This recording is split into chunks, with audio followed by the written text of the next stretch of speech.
नमस्कार, मैं राजेंद्र कानूनगो साधना न्यूज से हमारे खास कार्यक्रम शख्स से शख्सियत, जिसका हमारा मूल वाक्य है सफर जिंदगी का। इस कार्यक्रम में हम ऐसे लोगों से चर्चा करते हैं जो सिर्फ शख्स से थे, एक आम आदमी थे, लेकिन आज इतनी ऊंचाइयों को वो छू चुके हैं कि उनको हम शख्सियत के रूप में देखते हैं। ऐसे लोगों से चर्चा करके हमारे दर्शकों को प्रेरणा मिलती है कि हम भी कुछ ऐसा करें कि जिससे हम शख्सियत बन सकें। समाज के विभिन्न वर्गों के विभिन्न लोगों से हम इस विषय में चर्चा करते हैं और ये जानने की कोशिश करते हैं कि वो अपनी जिंदगी में उन्होंने कहां से शुरुआत की, कहां से उनके जीवन का सफर शुरू हुआ और वो सफर अभी जारी है और वो बड़े मुकाम पे पहुंच चुके हैं और आगे भी वो जो है कुछ करने की इच्छा रखते हैं। तो आइए आज हम मुलाकात करते हैं सागर के रहने वाले जसपाल सिंह, जिनको बड़े प्रेम से लोग जस्सी भाई कहते हैं। ये समाज सेवा में अग्रणी हैं। कोरोना काल में इन्होंने समाज को इतना कुछ दिया जिसकी प्रशंसा नहीं की जा सकती और आज हम वैसे भी ये समाज सेवी हैं। हर तरीके से ब्लड की किसी को जरूरत है तो वो, किसी को कपड़े की जरूरत है तो वो, किसी को और दवाइयों की जरूरत है तो वो, तो ये सारी चीजें जो करते हैं। ये इतना होने के बावजूद एक सरहृदय आदमी है, कवि हृदय आदमी है, कविताएं भी लिखते हैं। तो ऐसे जस्सी भाई से आज हम चर्चा करेंगे। जस्सी भाई, आपका हमारे शख्स से शख्सियत कार्यक्रम में स्वागत है। नमस्कार। जस्सी भाई, ये बताएं कि आपकी जिंदगी की शुरुआत आपने जो की, उस समय आपके मन में था कि मुझे समाज सेवा करना है या मुझे क्या बनना है? क्या उद्देश्य लेकर के आप जीवन की आपकी शुरुआत हुई? कहाँ आपका जन्म हुआ? किस प्रकार आपका पालन पोषण हुआ? माता पिता क्या करते थे? इस प्रकार कुछ थोड़ा सा हमारे दर्शकों को बताएंगे ताकि वो आपके जीवन के बारे में कुछ जान सके। जी धन्यवाद, बहुत बहुत आपका। जी, बड़ा गरीबी का वह दौर था और हम लोग उस समय में रहते थे कि जब सवेरे याद है कि मैं आधी क्लास छोड़कर स्कूल छोड़कर आ जाता था। उसके बाद हम दोनों भाई खेतों में 3-3 रुपए में काम करने के लिए जाते थे और पैरों में चप्पलें नहीं होती थी। ठंड के दिन होते थे और जब रात में हम 11 बजे खेतों से काम करके सब्जियां तोड़ के निकलते थे तो वो जिन किसानों के खेत पे काम करते थे थोड़ी बहुत हम लोग को सब्जियां दे देते थे। और रास्ते में हम जंगलों से आते थे तो वो पुआर जो घास एक होती है सूखी, उसको तोड़कर लाते थे और ला के रात को हमारे पास सोने के लिए बिस्तर भी नहीं होते थे। हमारी माँ उन घास को सारी रात जलाती थी कि हमारे बच्चों को किसी प्रकार की ठंड न लगे, किसी प्रकार की परेशानी ना हो। माँ सारी रात जागती रहती थी। बड़ा मुश्किल के दौर से हमारी माँ ने हमको पाला। और पिताजी सागर से दूर इंदौर में उस समय 300 रुपए की नौकरी करते थे, जब कोई आवागमन के ऐसे साधन भी नहीं थे। मनी ऑर्डर के द्वारा 8-8, 10-10 दिन में वो मनी ऑर्डर आता। हमारे घर में वो दिवाली की तरह होती थी। माँ जाती थी, सबसे पहले राशन पानी लेकर आती थी और उस दिन जिस दिन मनी ऑर्डर आता था कोई ना कोई हमारे घर में एक मीठा पकवान बनता था। तो चीजें हमारे अंदर इस तरीके से बैठी, इस तरीके से घर कर गई कि हम जब उस समय को देखते हैं और आज हमारे सामने जब कोई आता है तो हम किसी की पीड़ा सहन नहीं कर पाते, किसी का दर्द और किसी की गरीबी नहीं देख पाते। वो हमारे जीवन में एक मिसाल बन के रह गई और हम उसको अपने साथ जीवन में लेकर जी रहे हैं और आगे भी ले जाते रहेंगे। हृदय के अंदर वो हमारा समय एक सपने की तरह बन गया था कि क्यों ना हो हम आगे चलकर किसी भी ऐसे मोहल्ले में, चाहे हमारे लोग जो शहर में हो, हम किसी भी गरीब भाई को कोई परेशानी नहीं होने देंगे। बहुत बढ़िया, बहुत बढ़िया। आपने जो जैसा जज्बा दिखाया और कुछ लोग क्या बहुत सारे लोग आपके साथ मदद के लिए जुड़े और इस कारवां को उन्होंने आगे बढ़ाया और पूरी मदद करने की हर स्तर में कोशिश की, हर तरह से कोशिश की। एक छोटा सा मैं प्रश्न इसमें पूछना चाहता हूं कि जो जनप्रतिनिधि हैं, विधायक, सांसद, मंत्रीगण, क्या इनकी तरफ से आपको कोई सहायता नसीब हुई या कुछ सहायता मिली कि आप ये इतना बड़ा काम कर रहे हैं तो हम आपको ये सहयोग सहायता पहुंचा रहे हैं? नहीं, मैं आपको एक हकीकत बताना चाहूंगा कि ये एक महामारी में जो हम लोग की उम्मीदें थी उतनी तो हम लोग को किसी से कोई मदद नहीं मिली। हमारे शहर के जनप्रतिनिधि ने थोड़ा बहुत किसी ने हम लोग के पास आ जाता था। हमारे नरियाली क्षेत्र के विधायक प्रदीप लारिया जी, उन्होंने जरूर हम लोग के पास गेहूं, आटा, चावल और कुछ चीजें भेजने की कोशिश करी, लेकिन वो बहुत ज्यादा नहीं था। फिर भी हम उनके आभारी हैं जिन्होंने ऐसे समय में हमें सहयोग किया। लेकिन दुख इस बात का है कि हम लोग को तकलीफ इस बात पर हो जाती है कि इतनी सेवा करने के बाद लोग जहां पर ऐसी बीमारियों से डर के बड़े बड़े प्रतिनिधि ताला लगाकर अपने घरों के अंदर कैद थे और हम लोग 12-12, 14-14 हजार लोगों के बीच में जाकर सेवा कर रहे थे। कई बार हम लोग के घर वाले भी नाराज हो जाते थे कि आप बच कर रहिए, ये इतनी खतरनाक बीमारी है। लेकिन ऐसे टाइम पर जब हम लोग सेवा करते थे और इसकी क्रेडिट जनप्रतिनिधियों ने लेने की कोशिश करी और उस पेपरों के अंदर उनके नाम आते थे कि वो इतनी सेवा कर रहे हैं, इतना राशन भेज रहे हैं, ये बड़ी एक शर्मिंदगी करने वाली हम लोग के लिए बात थी। मैं जनप्रतिनिधि महामारी के दौर में जहां लोग भगवान के सिवा किसी के ऊपर कोई उम्मीद और भरोसा नहीं कर रहे थे, ऐसे टाइम पर भी जनप्रतिनिधि क्रेडिट लेने की कोशिश करते हैं, ये बड़ी गलत बात है। बिल्कुल, जनप्रतिनिधियों की जो एक स्थिति है वो ऐसी स्थिति बन गई है कि इतना सा करेंगे और उनका फोटो अखबार में छपना चाहिए, उनका नाम आना चाहिए, और जो लोग पूरे सेवा भाव से हमारा काम, अपना काम करते जा रहे हैं, समाज के लोग उनको सहयोग कर रहे हैं, वो अपने नाम की उजागर करने की परवाह नहीं करते। वो लगातार अपनी सेवा में जुटे रहते हैं। उनका एक ही ध्येय है कि हमको मानवता की, मानवीय लोगों की हमको सेवा करना है, और जनप्रतिनिधियों का काम बस इतना है कि जो बना बनाया है उसमें जाकर के खड़े हो जाना है और अपना क्रेडिट उसका ले लेना है कि भाई हमने ये सब कुछ किया। तो जस्सी जी, इस चीज को, बात को हम आगे बढ़ाते हुए आगे बढ़ना चाहते हैं कि जनप्रतिनिधियों ने तो सिर्फ अपना थोड़ा बहुत फर्ज निभा करके और अपना नाम छपवा करके, फोटो छपवा करके, और उस चीज की आपने सोच ली कि भाई हमने बहुत कुछ कर दिया, चाहे वो कांग्रेस पार्टी के हों, चाहे भारतीय जनता पार्टी के हों, चाहे और किसी दल के हों। जो जनप्रतिनिधि अपना कर सकते थे उस कर सकने की स्थिति से थोड़ा सा उन्होंने किया, लेकिन आपका जज्बा जो है वो इतना रहा कि आपने इस चीज को आगे बढ़ाई। और आपकी क्या सेवाएं हैं समाज में आप कर रहे हैं, उस बारे में थोड़ा सा हमारे दर्शकों को बताएंगे। आपको जी, लॉकडाउन के टाइम पर साथ में रहते थे, वो कहते थे नहीं इसको राशन नहीं देना, ये अपने वोटर नहीं है। कई गुजरात और राजस्थान से लोग आकर पहाड़ों के ऊपर झोपड़ी बनाकर रहते थे, जिनका लोकल कोई वहां का, उनके पास में कोई पहचान पत्र नहीं था। और वो लोग जब हम लोग घर जाते थे भूखे प्यासे, 2-2, 3-3 साल के बच्चे बिल्कुल बेहाल पड़े हुए हैं, हम लोग उनके घर तक गए, पहाड़ों के ऊपर चढ़कर गए। करीब 300 घरों में मैंने राशन दिया। 5 लाख रुपए का राशन मैंने वर्णी कॉलोनी से उधार उठाया था। और आज भी मुझे कहने में कोई शर्म नहीं है कि आज भी मुझे करीब 30 से 40 हजार रुपए उनका पेमेंट देना है। लेकिन लोगों की समस्या, लोगों की भूख और लोगों को बेहाल देखकर हमसे रहा नहीं गया। मैंने कहा चाहे कुछ भी हो जाए, हम समझेंगे हमारा 2 साल धंधा नहीं चला, काम नहीं चला।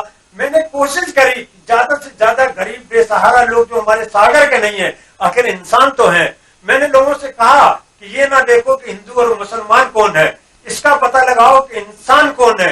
यूं मंदिर और मस्जिद के झगड़ों में ना उलझो, घर घर जाकर पता लगाओ कि परेशान कौन है। मैं आपको बताना चाहूँ कि मुस्लिम महिला हमारे पास रोती हुई आई, कहती भैया हम लोग मुसलमान हैं और हम लोग को कोई राशन नहीं दे रहा, छोटे छोटे बच्चे उनके हाथ में थे। तो मैंने उनको बोला दीदी आप हमारा नंबर रखिए, तुरंत बच्चों के लिए दूध पीने की शीशियां, दवाइयां, पाउडर, हम लोगों ने कोई जात और कोई धर्म नहीं देखी, क्योंकि हिंदुस्तान वासी हम लोग, हम हिंदुओं को सनातन धर्म में नहीं सिखाता कि आप कोई जात और धर्म में भेद करो। हम लोगों ने हर गरीब, मैं एक नाम और लेना भूल गया, मनीष सिंह गुरोन जो हमारे मकरोनिया के एक बहुत बड़े समाज सेवी हैं, उन्होंने भी एक बहुत बड़ी मदद करी। हमेशा फोन करके पूछते रहते थे। गुरमीत सिंह गोल्डन जिम्बाले, जिनका उपकार इतना रहा कि हम लोग के लोगों के पास नाम थे, कभी किसी को मना नहीं किया और आगे भी मना नहीं करेंगे।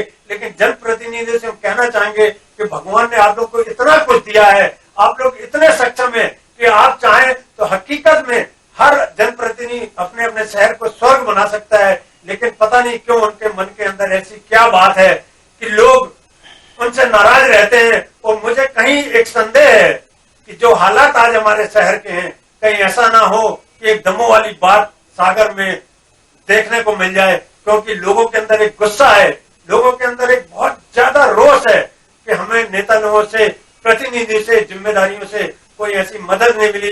क्योंकि हम लोगों की नींदें पूरी नहीं हो पाती थी। सवेरे 6 बजे घर से निकलते थे, अस्पतालों में जाना, लोगों को दवाइयां देना, राशन देना, लकड़ियां पहुंचाना, किसी के घर में तिरपाल नहीं है, जो भी हम लोग से एक मानवता का नाते होने के नाते जो भी बन सकता था हम लोगों ने करने की गुजारा हो जाता है।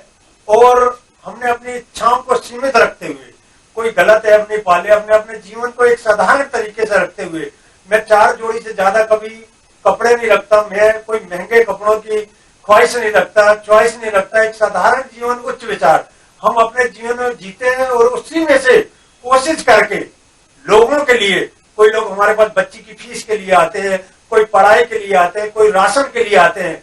मैं आपको बताना चाहूंगा कि आप चाहे तो मेरी कार भी चेक कर सकते हैं। आपको मेरी कार में आज भी 12 महीने उसके अंदर जूते, चप्पल, राशन, बिस्कुट पैकेट, कुछ ना कुछ दवाइयों की चीजें मिलती है। जहां भी जरूरत पड़ती है लोगों को, मैं उन तक पहुंचाने की कोशिश करता हूं। और मैं एक बात आपको बिल्कुल बिल्कुल बताएं आप। अभी आपने देखा कि हमारे पूरे देश में, पूरी दुनिया में एक भीषण आपदा आई थी, लॉकडाउन। बिल्कुल। तो हम लोग भैंसा नाके पर, भैंसा एक गांव है सागर के अंदर, जहां पर एक बहुत ही बड़ा समाज सेवी एहलूवालिया परिवार रहता है, जिन्होंने सागर के अंदर प्रथम ब्लड बैंक की स्थापना करी थी। करीब 10 से 12 हजार लोगों के आंखों का ऑपरेशन करे। आज भी वो कोई धर्म नहीं, कोई जाति नहीं, सैकड़ों लोगों के दाह संस्कार कर चुके हैं। आज भी समाज सेवा का एक मध्य प्रदेश के अंदर मिसाल है। जब वहां से लोगों का पैदल निकलना शुरू हुआ और उन्होंने देखा कि लोग भूखे प्यासे वहां से पैदल निकल कर जा रहे हैं, तो उन लोगों ने हम लोग को फोन किया और हम लोग को साथ में जोड़ा, जिसमें विशेष रूप से गोल्डन जिम्बाले गुरमीत सिंह जी थे, अमरजीत सिंह जी थे, फौजी भाई, और कहना चाहिए कई सिंधी समाज सेवी हम लोगों ने मिलकर वहां पर एक लंगर की शुरुआत करी। तो धीरे धीरे वो हालात ऐसे हो गए, करीब 12 से 14 हजार लोग वहां से निकलते थे। और जब उस जज्बे को हम लोगों को शहर के लोगों ने देखा, समाज सेवियों ने देखा, तो कोई जात नहीं देखी, कोई पात नहीं देखी, कोई धर्म नहीं देखा, हर समाज का लोग वहां पर हम लोग की समाज की जो सेवा कर रहे थे, इतना प्रेरित हुआ कि वहां पर राशन, कपड़े, दवाइयां, बिस्कुट, चिप्स, बच्चों के लिए कुछ ना कुछ ले लेकर आते रहे। और हम लोग 12 से 14 हजार लोगों को रोज खाना खिलाते थे। वहां पर हम लोगों ने एक मेडिकल स्टोर खोल रखा था, जूते चप्पलों की दुकान खोल रखी थी। वहां पर हम लोगों ने मिस्त्री बिठाए हुए थे कि किसी प्रकार लोग महाराष्ट्र के ऑटो में अपने घरों परिवारों को लेकर बिहार, यूपी जा रहे थे, किसी की गाड़ी बिगड़ जाती थी, कोई बीमार हो जाता था, तो किसी प्रकार की कोई हम लोगों ने किसी को दिक्कत और समस्या नहीं आने दी। और वहां पर हम लोगों ने सवेरे 6 बजे से लेकर रात के 10 बजे तक अटूट एक सेवा करी। मैं उन लोगों का धन्यवाद करना चाहूंगा। सागर के अंदर ऐसे बहुत से समाज सेवी हैं, हमारे जिले के अर्पित पांडे जी भी हैं जो बीजेपी के युवा मोर्चा के अध्यक्ष हैं, निश्चित रूप से वो भी एक समाज सेवी है। ऐसे कई लोग हैं, राजा नागवानी जी हैं, राजा सेन जी हैं, और हमारे गुरुद्वारे के प्रधान साहब, पुलिस के लोग जो ड्यूटियां दे रहे थे, उन तक खाना पहुंचाने की कोशिश करती रही। ये एक वो हमारे जीवन की जो संघर्षपूर्ण गाथा थी, वो हमारे आंखों के सामने आई। तो हमने किसी भी व्यक्ति को वहां से भूखा और प्यासा नहीं जाने दिया। और यहाँ तक कि हम लोगों ने वहां पे 5-5 एयर कंडीशन गाड़ियों को खड़ा कर रखा था 100-150 किलोमीटर दूर, जहां पर उस समय सारी बसेज बंद थी, कोई आवागमन का साधन नहीं था। लोग बड़ी उम्मीद के साथ आते थे और हम लोगों ने उनको उनके घर तक पहुंचाने की कोशिश की। बिल्कुल, जनप्रतिनिधियों से लोग बुरी तरह नाराज हैं। सागर के लोग ये सोच रहे हैं कि जनप्रतिनिधि जब हमने चुने तो इन जनप्रतिनिधियों को हमारी ऐसी विपदा की घड़ी में, ऐसी आपदा के समय में हमारे साथ कदम से कदम मिला करके चलना चाहिए था। हमारे जो दुख दर्द है उसमें आगे आकर के हमारी सहायता करना चाहिए था।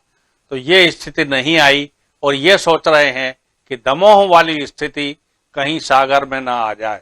और सागर में पूर्व में भी इतिहास बताता है कि कांग्रेस पार्टी हो या भारतीय जनता पार्टी हो, दोनों पार्टियों के जनप्रतिनिधियों से लोग इतने नाराज हो गए थे कि एक किन्नर को उन्होंने अपनी सेवा के लिए चुन लिया और बिठा लिया। ये इतिहास इस चीज को बताता है। तो जनप्रतिनिधियों के लिए भी ये एक जो है स्थिति है कि वो अपने आप को इस चीज में समझने की कोशिश करें कि हमें जनता के साथ जुड़े रहना है, जनता की तकलीफों का हमको सामना करने के लिए सहयोग करना है। तो ये चीज होना चाहिए। और जस्सी जी, आपने जो सेवा का जो मुद्दा उठाया है उस बारे में आप और यदि कुछ आगे कुछ अभी आप बताना चाह रहे हैं आखिरी में तो इतने से कहना चाहूंगा कि तकलीफ इस बात की हो, जनप्रतिनिधि कभी नहीं उतार सकते एलुअली परिवार, जिन्होंने के 3 भाइयों के परिवार में लेडीज बच्चे तक, जो आज भी 24 घंटे शहर के गरीब अनाथ अस्पतालों में कहीं भी जाके सेवा करने को एलुअली परिवार तैयार रहता है। गुरमीत सिंह गोल्डन जिम्बाले, मनीष सिंह गुरोन, चंदू बुधवानी जी, राजा नागवानी जी, अमरजीत सिंह जी फौजी और हम जैसे लोग जो सेवाएं दे रहे हैं, और इन जनप्रतिनिधि इनको कहीं पर सम्मान किया जाए। हम लोग किसी चीज के भूखे नहीं है, लेकिन सम्मान की जहां तक बात है, हम लोग का भी दिल होता है कि कोई हम लोग का हौसला बढ़ाए और जनप्रतिनिधि आगे आए और थोड़ा सा सम्मान करके हम लोग का अगर हौसला बढ़ाएंगे तो जरूर पड़ने पर हम फिर हमेशा इस चीज के लिए कभी भी जरूर आए। भगवान ना करे, हम सबसे यही ईश्वर से दुआ करते हैं कि आप लोग सब कोई सेफ्टी से रहिए।